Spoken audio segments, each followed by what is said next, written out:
വെള്ളം ചോദിച്ചപ്പോൾ സൈനൈഡ് കൊടുത്ത പെങ്കൊച്ചാണ്. അവളെക്കുറിച്ച് അന്വേഷിച്ച് പോലീസ് ചെന്നപ്പോ കട്ടപ്പനയിലെ 4ാം ക്ലാസ്സിലെ ടീച്ചർ പറഞ്ഞു, കുഞ്ഞു നുണ പറയുന്ന കൊച്ചായിരുന്നു, കുഞ്ഞു പ്രായത്തിൽ കുഞ്ഞു നുണ പറയുന്നവളായിരുന്നു ജോളി. അവൾ വളർന്നു വലുതായി വലിയ നുണ പറഞ്ഞു. ചിന്തിക്കാം, ഈ 93ാമത്തെ ആനിവേഴ്സറി വടകരയെ സംബന്ധിച്ച് ചിന്തിക്കാം. ബെർഗ്മാൻ അച്ഛൻ ഇനിയും 4ാമത്തെ പ്രോഗ്രാം അച്ഛൻ എന്തുകൊണ്ട് ഓടി നടക്കുന്നു എന്ന് ചോദിച്ചാൽ this is a message. Mahatma Jesus ക്രൈസ്റ്റിന് ശേഷം ഒരാളെ പറഞ്ഞിട്ടുള്ളൂ, my life is my message. That is our father of nation.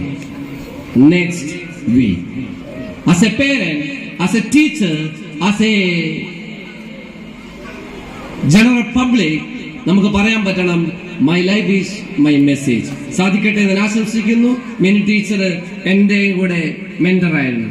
ഞാൻ 21ാമത്തെ വയസ്സിൽ പഠിപ്പിക്കാൻ വേണ്ടി വന്നപ്പോൾ എങ്ങനെ പഠിപ്പിക്കണം, എങ്ങനെ ചെയ്യണം, എങ്ങനെ കുട്ടികളെ സ്നേഹിക്കണമെന്ന് പഠിപ്പിച്ച മിനി ടീച്ചറിന്റെ റിട്ടയർമെന്റ് ഫംഗ്ഷനിൽ പങ്കെടുക്കുവാൻ സാധിച്ചതിൽ ചാരിതാർത്ഥ്യമുണ്ട്, അഭിമാനമുണ്ട്, സ്നേഹമുണ്ട്.